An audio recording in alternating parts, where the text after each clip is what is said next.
Good afternoon, everyone. This is Tony from Her Homestead Skills. First of all, I want to say that no, there's nothing wrong. I'm perfectly healthy, considering my age and, you know, whatever little things I have to deal with. But no, everything's fine. Mark is fine. I'm fine. My family's good.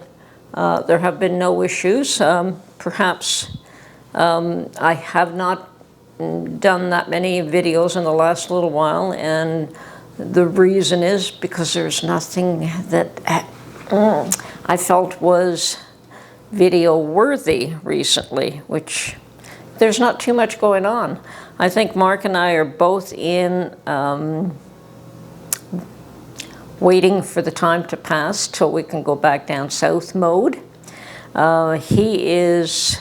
I'm not canning. I don't do a lot of canning in the spring. I usually do gardening, and it's still too cold for gardening. Mark has gone fishing a little bit, and he's spending time with his friend, which is good. Personally, I have gone to my garden a few times this year when the weather permitted. We've had a lot of rain. I mean, here it's been rain, rain, rain, and down in Alabama it's been drought, drought, drought. So it's been a strange year. I think we had more rain here than what we normally do this time of year, and not enough down south, but that's, you know, you take it as it comes. So I have gone down there when the weather permitted, and it was dry enough that I'm not dealing with mud. And I have started to clean up my garden. And I've noticed that my trellis, my wire overhang that I've created needed to be reinforced. You know, I had used twist ties to tie that on to T-posts, and the twist ties were getting a little old and weathered, and it was starting to come apart. So I did have to go and do a lot of repairs and a lot of maintenance on fencing and on that overhang unit that I created. As well as that, I started, you know, I think I did one video where I started to clean up the lavender, trimmed it back, and there's, you know, there's a lot of other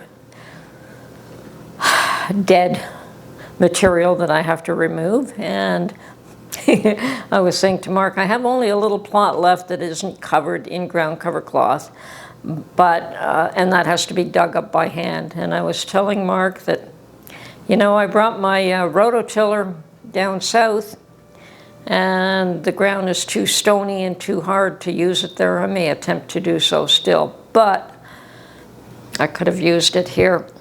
And unfortunately, well, fortunately, it's not a large area because I've covered most of it. But even that little bit is hard on the hands. Has to be done. And I will clean that up. Now I've noticed I have 2 sage plants that are coming back, which is good. All my lavender has come back, and I've taken cuttings and planted them in pots that I have here on the balcony. And some of them will survive and some will not, and that's okay. And the ones that do will go back into that garden.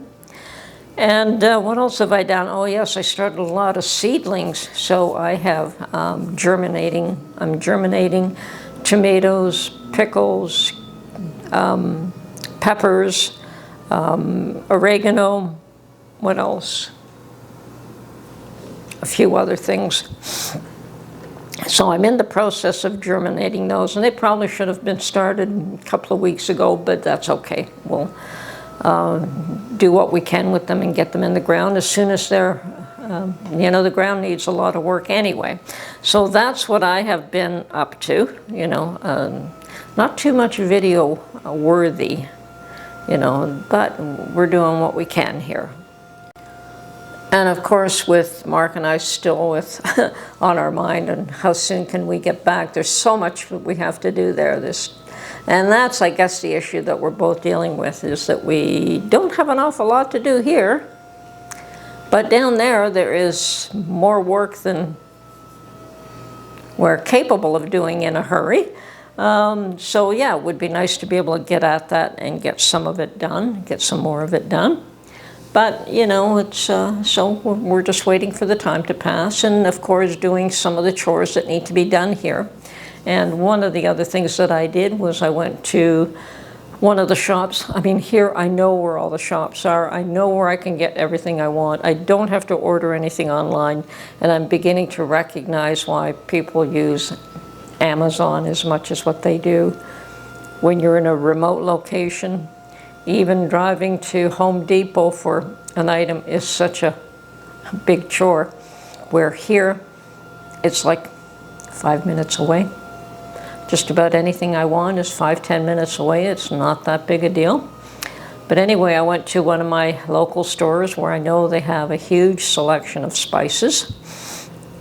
And that was one of the issues that I was finding down south, is that I could not find all the spices that I use on a regular basis. I did find some, and I found that some of them were fairly expensive. So I did a big shopping of spices, and I've packaged those up, and that is the food items that I'm taking down south. So I have a box of loose leaf tea, which I like, and all kinds of spices, and that is all that I'm taking down in foodstuffs. But I do have mason jars packed, and the spices are in packages rather than in jars, and unopened. So everything that I'm taking down there will be unopened, so that if there's any issues, it won't be an issue. Either they will allow it or they won't, but I understand that spices are allowed to cross, so shouldn't be any issue, as long as you inform them that you're taking these things down. If you don't inform them, that's when you get into trouble if you get caught. Now, I also understand that on our next trip down, that we'll probably have to get fingerprinted and get biometrics, you know, whatever. And no big issue, just, yeah, we just have to allocate another hour. Hopefully, it won't take that long. Maybe it will, maybe it won't, maybe it'll take longer, but we just allocate more time to crossing the border than what we normally do. And they say that, you know, up until now, Canadians did not have to get fingerprinted if you were a Canadian citizen. But now we do, and that's fine. I don't have any issue with that. Let's just do things properly and keep everyone happy, both ourselves and the border guards. And not concerned with it at all. So yeah, we just have to bear in mind that that's an issue. So other than that, I've just been, I'm not canning. I don't can till the fall, and I will be back here in the fall. I mean, that's when we have quite an influx of produce available at more reasonable prices and fresher. And you know, we have a lot of Ontario grown produce here. So I will be taking advantage of that in the fall. And for now, I am looking more at revitalizing my pantry. And in that process, I've gone through getting rid of some of the old things. I have a lot of dry goods, which are fine. They're packaged. A lot of them I'm not even using. You know, they're for long-term storage. My flour that I've bundled into small packages in brown paper bags and then vacuum sealed, I'm using those up as we go along. That I will have to replenish. I think I'm getting down to a few packets left, and I'll probably replenish that lot before we go. But other than that, I had a lot of things in small mason jars that were, I think it was mostly water bath canned products, things like jams that were very old, because I made quite a bit of jams, and cranberry sauce that I had that was probably 6 years old, and I didn't like the looks of it.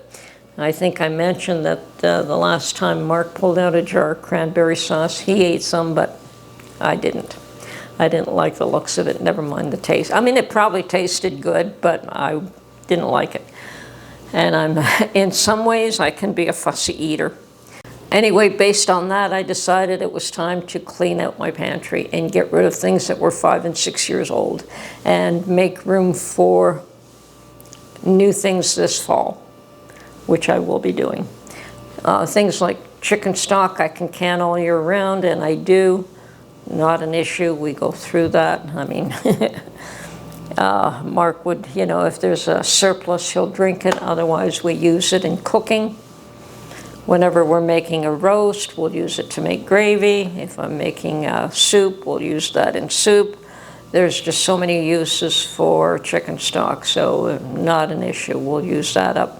I don't think I've ever had a jar of chicken stock that was older than a year in my cupboard. So that's fine. It's just the really, really old things I decided that it was time to replace. Now, I also never had room in my pantry for my freeze-dried products, well, for very little of them. And they will be moving into the space that I've cleared out now. And the nice thing about freeze-dried, I don't have to worry about how old they are. As far as I'm concerned, I don't even have to date them. We could, and we should, but I just put a lot of these things in mason jars, make sure that they're vacuum sealed, and I may use a oxygen absorber in the jar as well. But as long as that seal doesn't pop, we're good. And I have actually opened up 2 jars now of strawberries, and they're just awesome. They're just awesome. Yeah, so here are my freeze-dried strawberries, and actually I have another 2 half-gallon jars full of them. And they are just crispy and tasty, and I could eat them like this.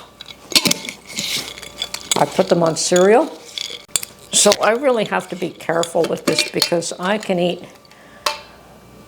dried food, whether it's dehydrated or freeze-dried.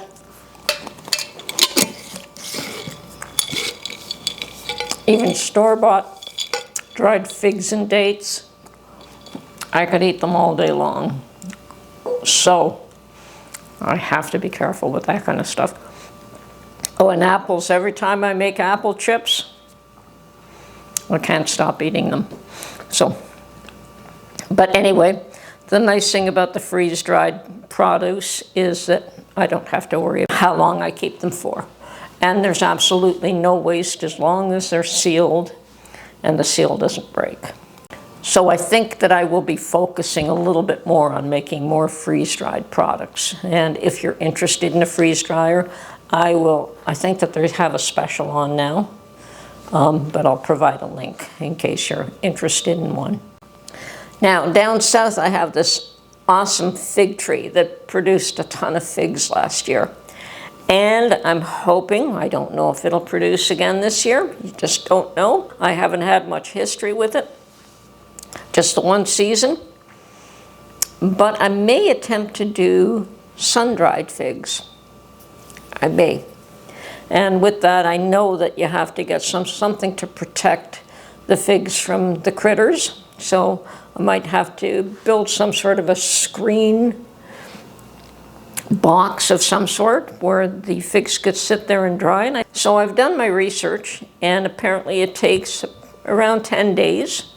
And it's a different consistency to